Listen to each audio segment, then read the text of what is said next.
Et si nos vies étaient en quelque sorte influencées par des histoires qu'on n'a même pas vécues? Je parle de secrets, de traumatismes, de loyauté invisible qui nous viennent de nos ancêtres.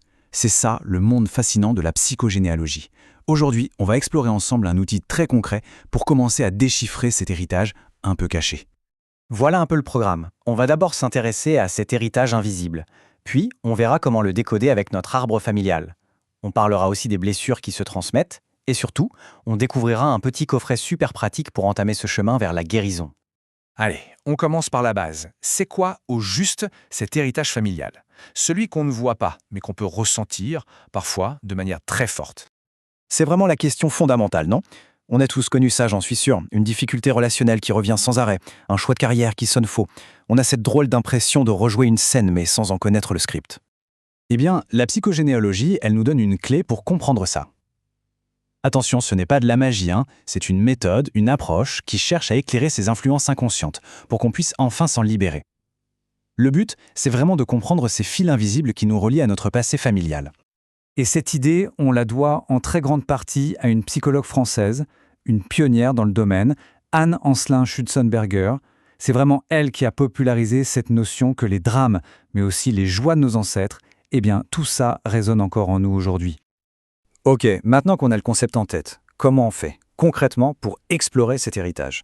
On va utiliser un outil central, qui est bien plus qu'un simple arbre généalogique.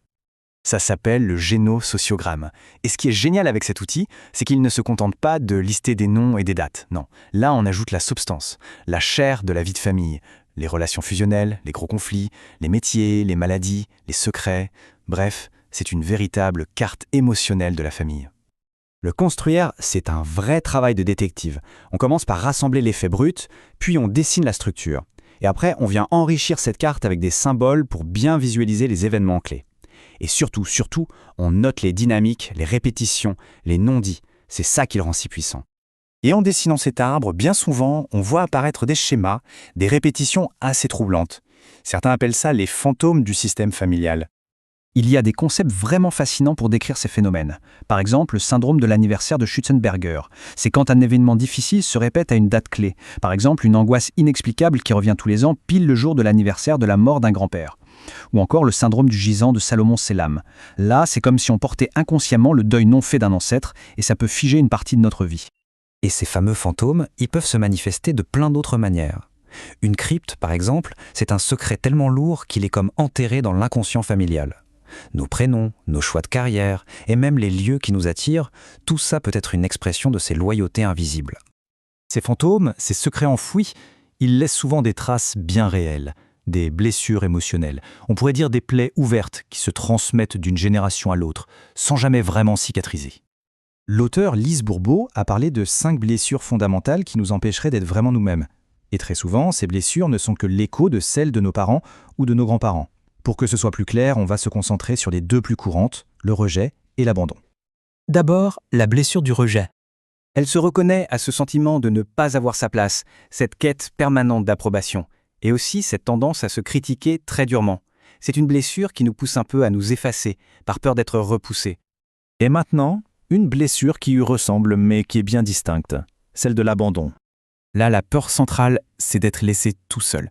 Et paradoxalement, ça peut mener soit à une dépendance affective très forte, soit au contraire à une fuite de tout engagement sérieux, juste pour ne jamais revivre cette douleur. Bon, ça fait beaucoup d'informations, je sais, alors la question c'est comment on passe de toute cette théorie à la pratique. C'est là qu'intervient l'outil qu'on va découvrir tout de suite. Et le voilà, le petit coffret de la psychogénéalogie.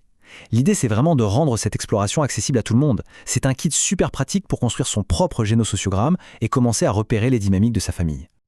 Alors, qu'est-ce qu'on y trouve? Des carrés et des cercles pour matérialiser les membres de la famille, tout simplement. Un dé, mais un dé un peu spécial, avec les 6 émotions primaires, pour questionner l'atmosphère du clan. On a aussi des lettres pour identifier les fameuses blessures dont on vient de parler, et, le plus important, je crois, des phrases de guérison pour commencer un vrai travail de réparation. Parce que l'objectif de toute cette démarche, ce n'est pas de remuer le passé pour le plaisir, évidemment, c'est de s'en libérer pour vivre un présent beaucoup plus serein.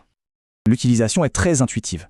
D'abord, on construit son arbre. Ensuite, on se sert du dé et des lettres pour explorer les émotions et les blessures qui semblent présentes. Et enfin, on choisit les phrases qui nous parlent, celles qui semblent justes pour la situation. C'est une façon d'ouvrir un dialogue symbolique avec notre propre histoire. Et ce n'est pas juste symbolique. Ces phrases, elles permettent de mettre des mots sur des mots. Elles aident à exprimer ce qui n'a jamais pu être dit, à pardonner, à reconnaître la place de chacun. C'est un outil vraiment puissant pour restaurer l'harmonie dans le système familial et donc en soi. Comprendre d'où l'on vient, c'est se donner une vraie chance de choisir où l'on va. En se penchant sur ces héritages, on ne peut pas changer le passé, bien sûr, mais on peut totalement transformer la manière dont il vit en nous. Alors la question reste ouverte. Quel serait le premier pas pour chacun pour mieux comprendre sa propre histoire ?